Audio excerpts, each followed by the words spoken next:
I've always found that the most fascinating artwork for me is artwork that tells a story.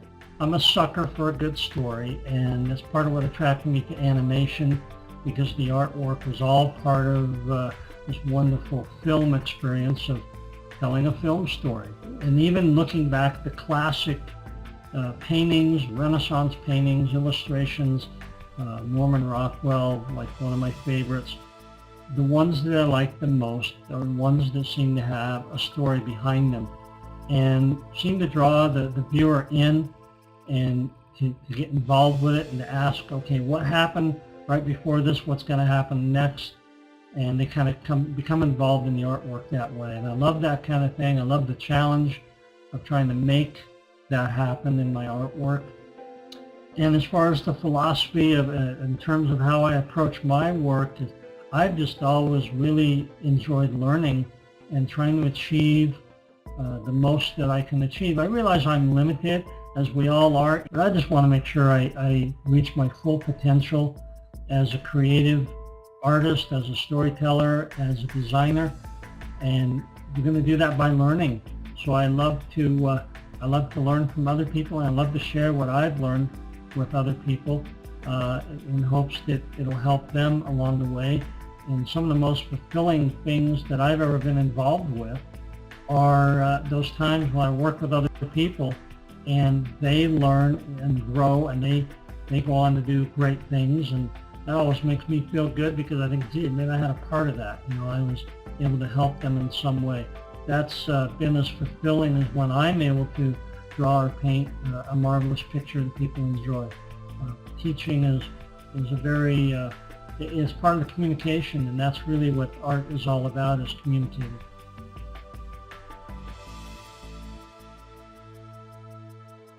Well, I think the fascinating thing with a webinar and this sort of technology is you can reach out literally all around the world. We've had students in the class from Germany or Poland and all over different parts of the United States, and it's really gratifying to be able to reach a wide audience. You really have no barrier in terms of geographical location, so it's fun to be able to teach and to interact with people who might be from anywhere.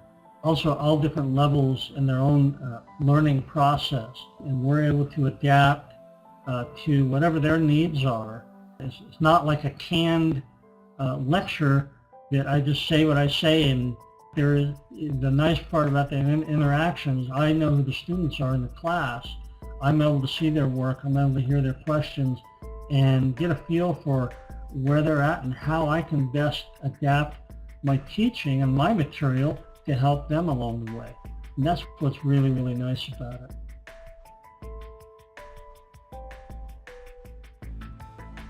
Well, one of the things I remember doing when I painted backgrounds at the Walt Disney Studios in Florida is that each assignment, not all assignments are equal, and some of them seem to be more impressive than others. So we were working on different scenes for a film. I realized there are different ways to measure success and measure accomplishment. I'm getting a lot of scenes done, or I'm doing a very beautiful scene or a very important scene, or even just a scene that I enjoy doing, or a scene that I learned a lot doing. So look for the positive, look for whatever way you can to say, I'm being successful, I'm accomplishing, and this is a great job and I'm enjoying it and I'm doing a good job at it. What I would say is broaden your expectations on what it means to have a fulfilling job and to be contributing, measure it in all sorts of different ways, and you'll find that every assignment you get is fulfilling in one way or the other.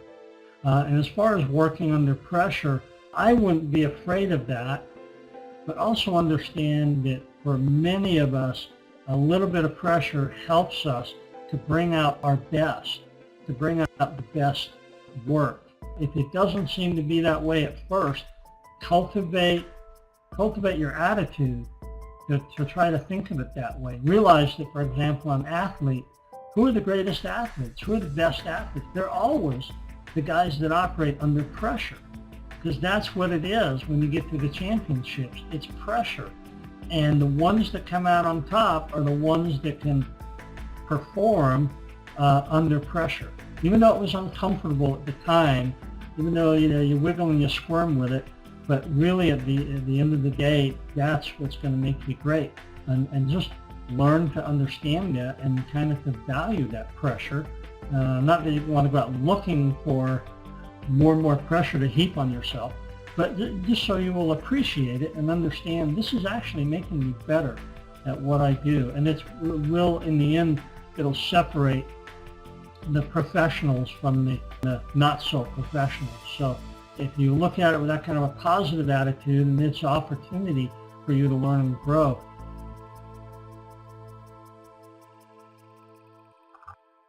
Well, what I will be teaching about is, the name of the course is Concept and Environmental Design. And it's basically, I try to direct most of my comments and teaching towards general principles that would apply to any kind of artwork that is where you're painting in color and painting the whole thing, whether it's illustration or comic book art or video game work or motion picture live action special effects work or animation, be it traditional or computer or feature films or television. I think the same kinds of principles, the same ideas apply to all of them, and how you use your space, how you use color, and how you use lights and darks and shapes to make the most effective image and to communicate what it is you're trying to communicate. I could have several different students in a class that are going in several different directions, that have different goals and different aspirations. We try to structure it in a way that it will be beneficial to everybody. And my advice in how to take full advantage of it, listen and be open to it, and feel free to ask questions. And when we have assignments, do the work and email them in so you can get some critique and feedback on that. And but most of all, just be looking and watching. We look at a lot of artwork in the course, and I think it's important to train yourself to always be looking and observing in the world around you, whether it's real life or photographs or paintings. Always be looking and trying to figure out what makes that what it is. And you bring that to the class, and I think we'll all have a good learning experience.